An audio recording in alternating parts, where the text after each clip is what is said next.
Olá pessoal, ainda naquela série sobre as conjecturas, né? Como eu disse no outro dia, eu gosto muito de ver os relatos de acidentes aeronáuticos e naquela sistemática ali da investigação da cadeia de eventos, né? Ver as aplicações que a gente pode fazer para o nosso dia a dia. Especificamente, me parece que ontem liberaram o relatório de investigação daquela incursão de pista que aconteceu ali no Galeão, quando um 737 MAX da Gol colidiu contra um veículo de inspeção de pista que estava estacionado ali no meio da pista. Então, é uma coisa muito interessante, não é nenhuma crítica a A ou a B, não, mas é só um comentário sobre essa questão. A história, em resumo, foi muito simples. Ali na pista do Galeão, à noite, com a redução do volume de tráfego, as posições de controle são reduzidas de tal forma que até determinado horário você tem um coordenador, um controlador para as duas pistas, um controlador para o controle de tráfego, no caso especificamente ali o controle de tráfego, e também o controle de solo. A partir, me parece que de meia-noite ou 1h da manhã, a posição do coordenador era eliminada e ficariam então só dois operadores, um no solo e o outro na torre, na posição torre. E acontece que havia necessidade de se fazer uma inspeção na iluminação, balizamento ali da pista, e com isso então o coordenador autorizou a incursão do veículo, acionou um dispositivo de bloqueio de tela, de tal forma que aquela pista então estava interditada, bloqueada na tela, e a inspeção foi iniciada. O coordenador então terminou o turno de serviço dele, ele terminou o turno, ok, estou fora, agora é com os dois controladores, o da posição solo e da posição torre. E ficou por ali. Nesse meio tempo, me parece que a controladora da posição torre retirou a tela de bloqueio. Por que? Ninguém sabe, mas ela retirou a tela de bloqueio. Quando ela retirou a tela de bloqueio, havia uma aeronave em aproximação final e uma aeronave da Gol para decolar. E ela autorizou então o alinhamento dessa aeronave. Autorizou o alinhamento, tudo certinho, autorizou a decolagem, essa aeronave iniciou a corrida. Quando inicia a corrida, ela vira para trás e pergunta para o coordenador: aquele veículo já livrou a pista? E o coordenador, absorto lá nas coisas lá que ele estava fazendo, já não era mais coordenador, ele vai e diz: não. Aí nisso, a controladora solta a seguinte interjeição: ai meu Deus! Mas também não falou para a aeronave abortar a decolagem, só ai meu Deus! E graças à perícia da tripulação, eles conseguiram, ao vislumbrar a obstrução na pista, conseguiram fazer um desvio. Já estava na velocidade, me parece que já estava em V1, a partir de V1 você voa o avião, você não tenta abortar, mas nesse momento eles ainda abortaram a decolagem, o que quer me parecer foi muito acertado, porque a aeronave colidiu com esse carro, e nos danos sofridos, se tivesse decolado, talvez não conseguisse voltar. E isso é o que aconteceu então, né? Aí na apuração, e essa é que é a parte que me interessa, né? E eu fico conjecturando em cima disso, Na apuração, se determina duas coisas. Primeiro, o coordenador estava lá. Sim, mas eu acabei, não sou mais coordenador, já deixei a função. E eu só estou aqui pela forma. Não, mas ele estava lá, então ele responde como coordenador, mesmo que a cabeça dele estivesse em outro lugar.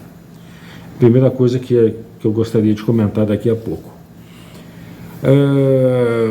Na posição ali da torre, os assentos dos controladores eram inadequados, né? Não tinham altura adequada, não permitiam a vista. E o regulamento manda que os controladores tenham visão plena das pistas as quais eles estão controlando, né? Não tinha. Não bastasse isso, determinadas pistas de táxi, um segmento da pista, onde inclusive estava o carro que estava fazendo essa inspeção de pista, era encoberto por arbustos, ou seja, não tinha visão daquele segmento. Quer dizer, é um conjunto, é uma sequência de coisas que culmina no acidente. E aí o acidente aconteceu. Então, o que eu quero considerar? Porque isso acontece na nossa prática diária, em consultório, fazendo exames, fazendo procedimentos, né? Você tem um determinado caso, você está num CTI, você está numa sala de recuperação pós-anestésica, e você passa o caso para o colega e lá permanece. E alguma coisa acontece de errado, mas eu já passei o caso para o colega. Não, você está lá, você tem ciência do caso, mas não é mais minha responsabilidade, não, é sua responsabilidade sim.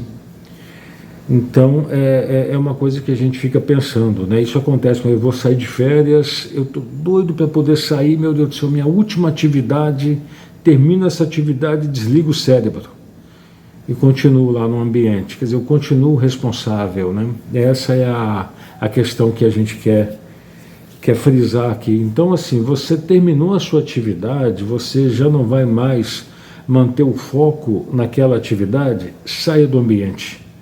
Não permaneça no ambiente, né? Porque isso vai ensejar uma responsabilidade que você não tem, mas que vai ser trazida para você e nada que você disser vai poder te eximir dessa responsabilidade. Então esse é o primeiro ponto que eu gostaria de considerar. Na própria avaliação dos eventos, né, diz assim, determinados fatores que seriam capazes, motivadores, de reduzir a tensão, né, citando inclusive que o coordenador, já de folga, estava mexendo no celular, né? Então, assim, coisas como, por exemplo, celular, tablet, são coisas que desviam a atenção. A presença de outras pessoas estranhas ao meio desviam a atenção, é um fator de risco. Mas eles não deixam a gente lá dentro? É muita maldade desse pessoal. Não deixa aí porque desvia a atenção e é um fator de risco. Enquanto não acontece nada, está tudo bem. Mas depois que acontece, aí começa as responsabilizações. Mas acontece que a música alta, a gente conversando, outros assuntos sendo discutidos, quer dizer, são fatores que também tiram a concentração. E eu digo isso porque muito frequentemente a gente está laudando exames.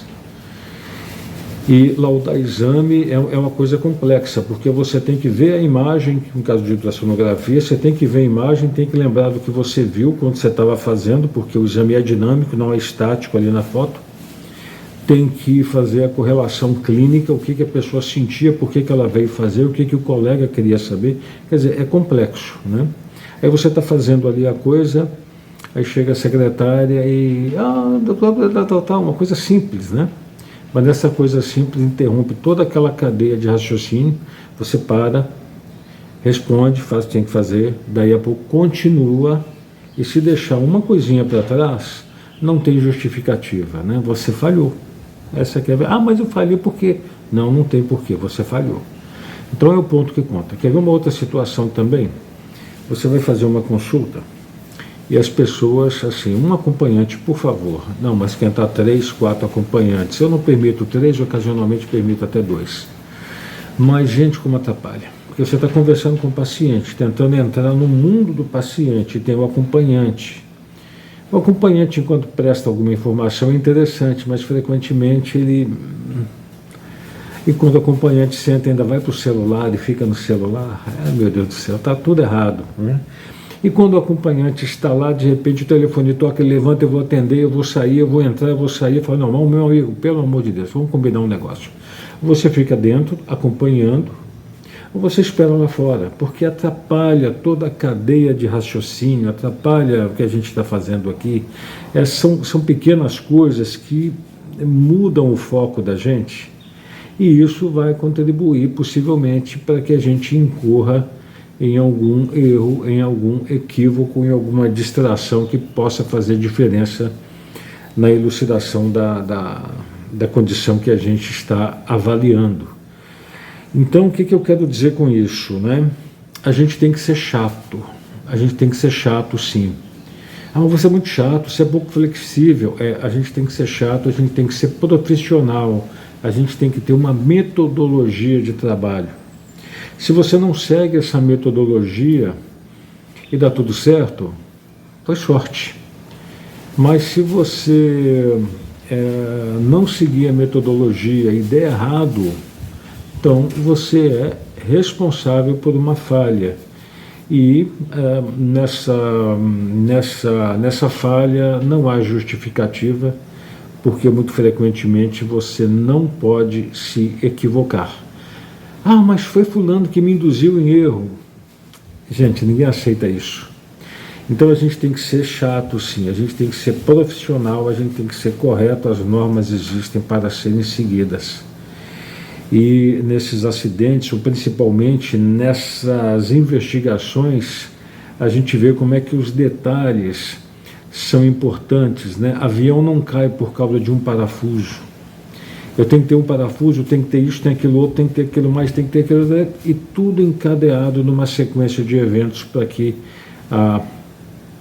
o acidente aconteça. E isso vale para todas as condições críticas ou não que nós enfrentamos na nossa vida. Sem querer ser o dono da verdade, sem querer nada disso, mas é porque é uma conjectura de algo que acontece lá, que a gente faz aqui no dia a dia, e quando a gente vai explicar, quase ninguém entende, porque não aconteceu nada de sério, e você que foi pouco flexível, você que foi pouco acessível, né? Quando na verdade você está tentando ser absolutamente profissional. Gente, muito obrigado, viu? Até a próxima.